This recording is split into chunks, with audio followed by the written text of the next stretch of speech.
200ഓളം വർഷം ബ്രിട്ടീഷുകാർ കാൽച്ചുവട്ടിലാക്കി വെക്കുകയും നിരന്തരമായ ചൂഷണത്തിന് ഇരയാക്കുകയും ഒക്കെ ചെയ്യപ്പെട്ട ഒരു ഇന്ത്യയാണ് കോൺഗ്രസിന്റെ കയ്യിലേക്ക് കിട്ടുന്നത്. അവിടെ നിന്നും ഈ മഹാരാജ്യത്തെ ഒരു മതേതര രാജ്യമായി, ഈ രാജ്യത്തിന് മാത്രമുള്ള ഒരുപാട് പ്രത്യേകതകളുണ്ട്. ഒരു 50 കിലോമീറ്റർ നിങ്ങൾ യാത്ര ചെയ്താൽ ഭാഷ മാറും, ഭാഷയുടെ ഈണവും താളവും മാറും, സംസാരം മാറും, വസ്ത്രധാരണ രീതി മാറും. എന്നിട്ട് പറയുന്നത് ഇപ്പൊ ചൈന ഇന്ത്യയേക്കാൾ കൂടുതൽ ജനസംഖ്യയുള്ള രാജ്യമാണെന്ന് പറയും. പക്ഷെ ചൈനയുടെ പ്രസിഡന്റ് സംസാരിച്ചാൽ ആ രാജ്യത്തുള്ള എല്ലാവർക്കും അദ്ദേഹം പറഞ്ഞാൽ എന്താണെന്ന് മനസ്സിലാവും. പക്ഷെ ഇന്ത്യ അങ്ങനെയല്ല. ഇന്ത്യയുടെ വടക്കേ ഇന്ത്യയിൽ നിന്നൊരു നേതാവ് സംസാരിച്ചാൽ ആ സംസാരിച്ചത് എന്താണ് എന്ന് ഇന്ത്യയിലെ 50% ആളുകൾക്ക് ആ ഭാഷയിൽ മനസ്സിലാക്കാനാവില്ല. അത്രയധികം ഭാഷാ വൈജാത്യങ്ങളുള്ള, അത്രയധികം സാംസ്കാരിക വ്യത്യാസങ്ങളുള്ള, അത്രയധികം ഡൈവേഴ്സ് ആയിട്ടുള്ള ആളുകൾ ഒന്നിച്ച് താമസിക്കുന്ന ഒരു സ്ഥലത്തെ ഏകോപിപ്പിച്ചു കൊണ്ടുവരിക എന്ന് പറയുന്ന ഒരു വലിയ ദൌത്യമാണ് കോൺഗ്രസ് പാർട്ടി ആദ്യം ഏറ്റെടുക്കുന്നത്. പഞ്ചവത്സര പദ്ധതികളിലൂടെയും അല്ലാതെയും എല്ലാം നാനാത്വത്തിൽ ഏകത്വം എന്ന് പറയുന്ന ഒരു വലിയ ആശയത്തെ മുൻനിർത്തിക്കൊണ്ട്, മതേതരത്വം എന്നു പേരുള്ള വലിയൊരു ആശയത്തെ മുൻനിർത്തിക്കൊണ്ട് ഇന്ത്യക്ക് സ്വാതന്ത്ര്യം കിട്ടുന്ന സമയത്ത് ഏതാണ്ട് 12%-ഓ 15%-ഓ ഇവിടുത്തെ ലിറ്ററസി റേറ്റ്, വിദ്യാഭ്യാസത്തിന്റെ റേറ്റ് 12%. ഒരു സാധാരണ ഇന്ത്യക്കാരന്റെ ആയുസ് 45 വയസ്സായിരുന്നു, ഇന്നത് 75 വയസ്സാണ്. വിദ്യാഭ്യാസം കേരളത്തിൽ 100%. ഇതുപോലെയൊന്നും അല്ലാത്തൊരു രാജ്യത്തെ ഏകോപിച്ചു കൊണ്ടുവരികയും അതിനുശേഷം അതെല്ലാം ഒറ്റക്കെട്ടായി നിന്നപ്പോഴാണ് BJP എന്ന പാർട്ടി നമ്മുടെ ഇടയിലേക്ക് കടന്നു വരുന്നതും അധികാരം കൈയാളുന്നതും. BJP ഇന്ത്യ ഏറ്റെടുക്കുമ്പം കൈകളിൽ മൊബൈൽ ഫോണുകളുമായിട്ട് നടക്കുന്ന നാട്ടുകാരാണ് ഇവിടെ ഉള്ളത്. സത്യത്തിൽ ടെക്നിക്കലി ഇത്രയും അഡ്വാൻസ് ആയ, ഇത്രയും വിദ്യാഭ്യാസമുള്ള, ഇത്രയും ആരോഗ്യമുള്ള ആളുകളെ കിട്ടിയാൽ ആ രാജ്യത്തെ എത്ര എളുപ്പമാണ് മുന്നിലോട്ട് നയിക്കാൻ. പക്ഷെ അത് നയിക്കുന്നതിന് പകരം ഈ ടെക്നോളജി എല്ലാം ചരിത്രത്തിന്റെ പുനർനിർമ്മാണത്തിനും ചരിത്രത്തിന് ഇങ്ങനെയൊന്നും സംഭവിച്ചിട്ടില്ലെന്നും ഇതിനു മുമ്പ് നടന്നതെല്ലാം മറക്കേണ്ടതാണെന്നൊക്കെ നമ്മളെ പഠിപ്പിച്ചുകൊണ്ട് പുതിയ രാഷ്ട്രീയ സംസ്കാരങ്ങൾ നമുക്കിടയിൽ വളർത്താനാണ് അവർ ഏറ്റവും കൂടുതൽ ആദ്യം ശ്രമിച്ചത് എന്നുള്ളത് വളരെ വിഷമിപ്പിക്കുന്ന ഒരു കാര്യമാണ്. അവിടെ നിന്നാണ് നമുക്ക് നമ്മുടെ ഒരു രാജ്യത്തെ തിരിച്ചു പിടിക്കേണ്ട അവസ്ഥ ഉണ്ടാകുന്നത്. രാജ്യത്തെ, കേരളത്തെ എല്ലാം നമുക്ക് നമ്മുടെ ഇടയിലേക്ക് തന്നെ തിരിച്ചു പിടിക്കേണ്ട ഒരു വലിയ കാര്യമുണ്ട്. ഞാനിവിടെയുള്ള ഈ തെരഞ്ഞെടുപ്പിന്റെ രീതിയെക്കുറിച്ച്, പാലക്കാടുകാരനാണ് ജനിച്ചതെങ്കിലും ഷാഫിയുടെ ഉൾപ്പെടെയുള്ള പ്രചരണത്തിനൊക്കെ വന്നിട്ടുണ്ടെങ്കിലും ഇവിടുത്തെ തെരഞ്ഞെടുപ്പിന്റെ ഒരു അലൈൻമെന്റ് എന്ന് പറയുന്നത് നമുക്ക് വലിയ അത്ഭുതം തോന്നുന്ന ഒരു കാര്യമാണ്. എപ്പോഴും ഫ്ലക്സ് ബോർഡുകളിലും പോസ്റ്ററുകളുടെ എണ്ണത്തിന്റെ കാര്യത്തിലും വഴിയിലുള്ള ചുമരെഴുത്തിന്റെ കാര്യത്തിലുമൊക്കെ എപ്പോഴും BJP ആയിരിക്കും മുന്നിൽ. അത് കഴിഞ്ഞാൽ വാർത്തകളിൽ, സോഷ്യൽ മീഡിയയിൽ, സാറ്റലൈറ്റ് ചാനലുകളിലെല്ലാം എല്ലായ്പ്പോഴും തെരഞ്ഞെടുപ്പ് സമയങ്ങളിൽ LDF ആയിരിക്കും മുന്നിൽ. പക്ഷെ റിസൾട്ട് വരുമ്പോൾ UDF ആയിരിക്കും മുന്നിൽ. അങ്ങനെ ഒരു വലിയ ഭാഗ്യം പാലക്കാടിനെ സംബന്ധിച്ചുണ്ട്. ബാക്കിയൊക്കെ നമുക്ക് ഓടിച്ചെത്തിക്കാനൊന്നും പറ്റില്ല. ഫ്ലക്സിന്റെയൊക്കെ പോസ്റ്ററിന്റെയൊക്കെ കാര്യം പറഞ്ഞു കഴിഞ്ഞാൽ ഞാൻ ഈ സിനിമയിലാണല്ലോ പ്രവർത്തിക്കുന്നത്. അതാണല്ലോ ഇപ്പൊ മറ്റുള്ളവരെ ഏറ്റവും കൂടുതൽ ആരാധിച്ചുകൊണ്ടിരിക്കുന്ന ഒരു കാര്യം. സിനിമയിൽ ഞങ്ങൾ പറയും, ഒരു സിനിമ റിലീസാവുമ്പോൾ എത്ര പോസ്റ്ററുകൾ വെച്ചാലും അതിനഭിനയിച്ച നടന്മാരെല്ലാം വന്ന് നിരന്ന് നിന്നത് നല്ലതാണെന്ന് പറഞ്ഞാലും എത്ര TVയിലൂടെ പരസ്യം ചെയ്താലും എല്ലാം ഒരു സിനിമ വിജയിക്കണമെങ്കിൽ മൗത്ത് പബ്ലിസിറ്റി എന്ന് പറയുന്ന ഒരു കാര്യമുണ്ട്. ഇത് കണ്ടവൻ, ഇത് അനുഭവിച്ചവൻ, ഇത് അറിഞ്ഞവൻ, തൊട്ടടുത്തവനോട് ഇത് നല്ലതാണ്, നമ്മൾ ഇതിനാണ് പോകേണ്ടത് എന്ന് പറയുന്ന ഒരു വാക്ക് പറഞ്ഞെങ്കിൽ മാത്രമേ സിനിമ വിജയിക്കുകയുള്ളൂ. അതുപോലെ തന്നെയാണ് ഇവിടെയും. UDF ഇവിടെ ചെയ്തിട്ടുള്ള നല്ല കാര്യങ്ങൾ അനുഭവിച്ചവരാണ് നിങ്ങൾ, അതിന്റെ ഗുണഫലങ്ങൾ നേരിട്ട് കണ്ടറിഞ്ഞവരാണ് നിങ്ങൾ. നിങ്ങളെ സംബന്ധിച്ചിടത്തോളം നിങ്ങൾ പരസ്പരം പറയുന്ന വാക്കുകളിലൂടെയാണ്, നിങ്ങളുടെ മനസ്സുകളിലാണ് ഈ പാർട്ടി ഇവിടെ നിലകൊള്ളുന്നതും വളർത്തുന്നതുമെല്ലാം. ഞങ്ങളുടെ പ്രവർത്തനങ്ങൾ കൊണ്ടൊന്നുമല്ല. തെരഞ്ഞെടുപ്പിനെ സംബന്ധിച്ചിടത്തോളം ഞാൻ ജയിച്ചു എന്നൊരു വാക്ക് ഒരിക്കലും ഒരു സ്ഥാനാർത്ഥിക്കും പറയാൻ പറ്റില്ല. എനിക്കും പറയാൻ പറ്റില്ല. കാരണം ജയിക്കുക എന്ന് പറഞ്ഞെങ്കിൽ ഞാൻ ഒറ്റയ്ക്ക് എന്തെങ്കിലും ചെയ്യാം. ഒരു ലളിതഗാന മത്സരത്തിലാണ് ഞാൻ പങ്കെടുത്ത് ജയിച്ചതെങ്കിൽ എനിക്കറിയാം ഞാൻ ഒറ്റയ്ക്ക് ജയിച്ചത്. നിങ്ങൾ ആരും പോയി പാടിയിട്ടും കാര്യമില്ല, ഞാൻ തന്നെ ചെന്ന് പാടണം. ഒരു ഓട്ട മത്സരത്തിന് ഞാൻ ജയിച്ചാൽ എനിക്കറിയാം എനിക്ക് വേണ്ടി നിങ്ങൾ ആരും ഓടിയാൽ എനിക്ക് സമ്മാനം കിട്ടില്ല. ഞാൻ തന്നെ ഓടണം ജയിക്കണമെങ്കിൽ. പക്ഷെ തെരഞ്ഞെടുപ്പിന് അങ്ങനെയല്ല. എനിക്ക് മത്സരിക്കാനേ പറ്റൂ, ജയിക്കാൻ പറ്റില്ല. ജയിപ്പിക്കാൻ മാത്രമേ പറ്റുകയുള്ളൂ. ജയിപ്പിക്കുക എന്ന് പറയുന്നത് എന്റെ കയ്യിലുള്ള കാര്യമല്ല. അത് നിങ്ങളെല്ലാവരും കൂടെ ചേർന്ന് തരുന്ന വിശ്വാസത്തിന്റെ പേരാണ് ആ വിജയം എന്നെനിക്കറിയാം. ആ വിശ്വാസം നിങ്ങളോടുള്ളത് ഞാൻ എന്നും കാത്തു സൂക്ഷിക്കും. സിനിമാ പ്രവർത്തകനാണ് എന്നുള്ളത് എനിക്കൊരു ആദ്യം ഒരു വലിയ ആരോപണമായി വന്നു. നോക്കൂ, സ്മൃതി ഇറാനിയും ഹേമ മാലിനിയും നമ്മുടെ സുരേഷ് ചേട്ടനും ഒക്കെ ഉൾപ്പെടെ ഒരുപാട് പേർ BJPയിൽ സിനിമാക്കാരായിരുന്നു. മുകേഷ് ഏട്ടനും ഭിന്നസെന്റ് ഏട്ടനും ഇപ്പോൾ ഒടുവിൽ കരമന സുധീരേട്ടൻ വരെയുള്ള ആളുകൾ CPMൽ പ്രവർത്തിക്കുന്നുണ്ട്. പക്ഷെ ഏതെങ്കിലും ഒരാൾ സിനിമയിൽ നിന്ന് UDF-ലേക്ക് വന്നാൽ മാത്രം ഇതൊരു വലിയ കുറവാണ് എന്ന് എല്ലാവരും എല്ലായ്പ്പോഴും പറഞ്ഞുകൊണ്ടേയിരിക്കുന്നു. ഞാൻ ഒരു സിനിമാക്കാരനാണ്, അത് അവന്റെ വലിയ കുറവാണ്. ഞങ്ങളുടെ സിനിമയെക്കുറിച്ച് പറഞ്ഞതുകൊണ്ട് മാത്രം ഞാൻ പറയുകയാണ്. ഞാനൊരു പാട്ട് പഠിക്കുന്നു രണ്ടുപേരും.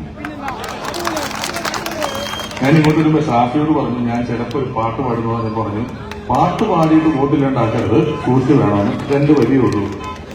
ധ്വനി എന്ന് പറയുന്ന ചിത്രത്തിലെ ഗാനമാണ് അത്. ജാനകി ജാനേ രാമ ജാനകി ജാനേ, ഈ പാട്ടാണ്. ഇത് സംഗീതം ചെയ്യുന്നത് നൌഷാദ് എന്ന ഒരു ഇസ്ലാം മത വിശ്വാസിയും എഴുതിയത് യൂസഫ് അലി കച്ചേരി എന്ന് പറയുന്ന ഒരു ഇസ്ലാം മത വിശ്വാസിയുമാണ്. എന്റെ ഗുരുനാഥനായിട്ടുള്ള സലീം കുമാർ അഭിനയിച്ച ആദാമിന്റെ മകൻ അബി എന്ന ചിത്രത്തിൽ മഹാമദീനത്തിൽ എത്തുവാനല്ലാതെ തുച്ഛനീ ജന്മത്തിൽ അർത്ഥമെന്തോ എന്ന് പറഞ്ഞൊരു ഗാനമുണ്ട്.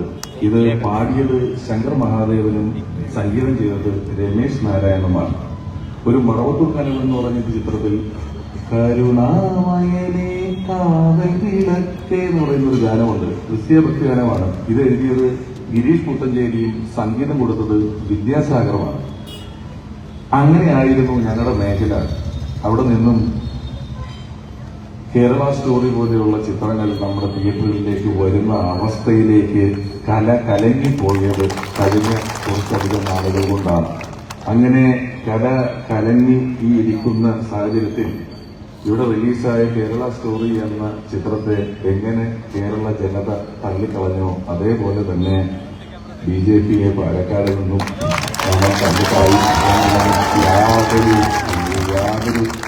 സംശയത്തിന്റെയും വഴിയില്ല. ഞാനൊരു കലാകാരനാണെന്നുള്ളതാണല്ലോ പ്രശ്നമായിട്ട് പറയുന്നത്. എനിക്കറിയാം, ഞാൻ നടത്തുന്ന ഒരു വലിയ യുദ്ധമാണ്. ഞങ്ങളുടെ മേഖലയിൽ ഇത് തുറന്നു പറയുകയും അതിന്റെ പേരിൽ പലതനുഭവിക്കുകയും ഒക്കെ ചെയ്തിട്ടുള്ള ഒരാളാണ് ഞാൻ. വർഷങ്ങൾക്ക് മുമ്പ് തന്നെ ഇത് തുറന്നു പറഞ്ഞുകൊണ്ട് മുന്നിലേക്ക് വന്നിട്ടുള്ള ഒരാളാണ് ഞാൻ നടത്തുന്നത് ഒരു വലിയ സിസ്റ്റത്തോടുള്ള യുദ്ധമാണ് എന്ന ഉത്തമ ബോധ്യം എനിക്കുണ്ട്. ഉക്രൈൻ എന്നൊരു ചെറിയ രാജ്യം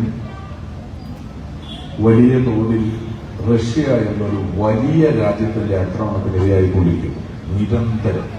പക്ഷെ റഷ്യ ഇത്രയും വലിയ ശക്തിയായിട്ട് ഉക്രൈനിൽ നിന്നും പിടിച്ചു കെട്ടാൻ ഈ റഷ്യക്ക് പറ്റുന്നില്ല. ആ ഉക്രൈന്റെ പ്രസിഡന്റ് വ്ളോഡിമർ സെലൻസ്കി എന്ന് പറയുന്ന ഒരാളാണ് ഉക്രൈന്റെ പ്രസിഡന്റ്. അയാൾ പ്രസിഡന്റ് ആകുന്നതിന് മുമ്പ് എന്തായിരുന്നു എന്ന് ഇവിടുത്തെ ചെറുപ്പക്കാർ ഗൂഗിളിൽ നോക്കി മനസ്സിലാക്കുക. ഞാൻ പറയുന്നില്ല, അത് നിങ്ങളൊന്ന് നോക്കണം, നിങ്ങളൊന്ന് മനസ്സിലാക്കണം. അതെന്നെ കാര്യം. അതുപോലെ അയാളൊരു കൊമേഡിയനായിരുന്നു, TV പരിപാടിയുടെ അവതാരകനായിരുന്നു. അയാളാണ് ആ കൊച്ചു രാജ്യത്തെ ചേർത്ത് പിടിച്ചുകൊണ്ട് വലിയൊരു യുദ്ധത്തിന്റെ മുന്നിലേക്ക് നയിച്ചുകൊണ്ട് നെഞ്ചോട് ചേർത്ത് വെച്ച് മുന്നിലേക്ക് പോയിക്കൊണ്ടിരിക്കുന്നത്. നിങ്ങൾ തരുന്ന സ്നേഹം ഒരു വലിയ ഉത്തരവാദിത്തമാണ് എന്ന് എനിക്കറിയാം.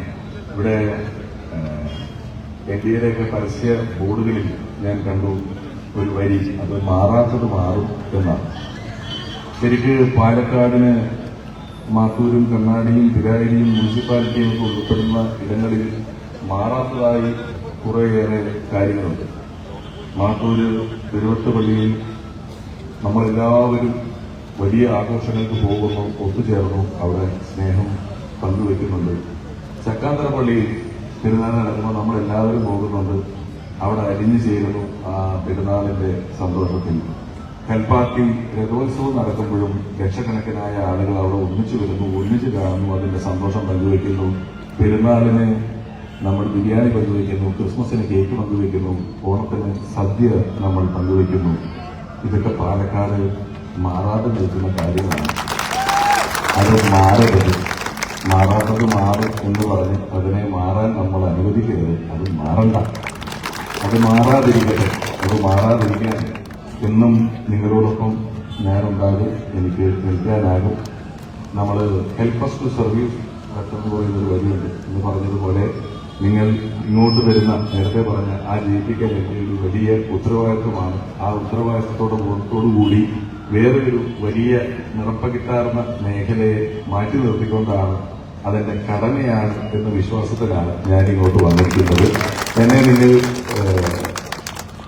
ഇനി നിയമസഭയിലേക്ക് പറഞ്ഞു വിടും. കാരണം ഷാഫിയൊക്കെ ഇവിടെ 2 മുഖ്യമന്ത്രിമാരെ സമ്മാനിച്ചിട്ടുള്ളൊരു ജില്ലയാണ് പാലക്കാട് എന്ന് പറഞ്ഞത്. അവർ രണ്ടുപേരുണ്ടായിട്ടും ഇവിടെ ഒരു മെഡിക്കൽ കോളേജ് വന്നത് ഉമ്മൻചാണ്ടി സാർ ഭരിക്കുമ്പോൾ ഷാഫി കൊണ്ടുവന്നതാണ്.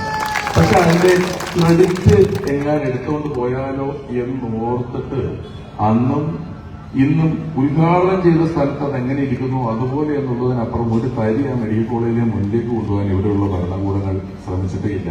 ഇനി UDF അധികാരത്തിൽ വരും. അങ്ങനെ വന്നാൽ ഒരുപാട് കാര്യങ്ങൾ നമുക്ക് ചെയ്യാനാകും.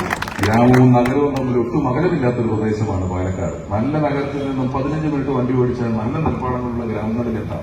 ആ ഗ്രാമങ്ങളിൽ നിന്ന് 10 മിനിറ്റ് പോയാൽ നല്ല മാളുകളുള്ള നമുക്ക് നഗരത്തിലേക്ക് എത്താം. അങ്ങനെ ഗ്രാമവും നഗരവും ഒക്കെ ഇഴചേർന്ന് കിടക്കുന്ന സൗന്ദര്യമുള്ള ഒരുപാട് സാധ്യതകളുള്ള വികസനത്തിന് ഒരുപാട് സ്കോപ്പുള്ള ഒരു വലിയ പ്രദേശമാണ് ഈ പാലക്കാട്. UDF അധികാരത്തിൽ വരികയും നിങ്ങളുടെ സമ്മതിദാന അവകാശം തന്നുകൊണ്ട് എന്നെ അങ്ങോട്ട് പറഞ്ഞുവിടുകയും ഒക്കെ ചെയ്താൽ നമുക്കിവിടെ വലിയ അത്ഭുതങ്ങൾ സൃഷ്ടിക്കാൻ സാധിക്കും. ആ അത്ഭുതങ്ങൾ പാലക്കാട് കാണിക്കുവാനുള്ള അവസരം നിങ്ങൾ എനിക്ക് തരണം.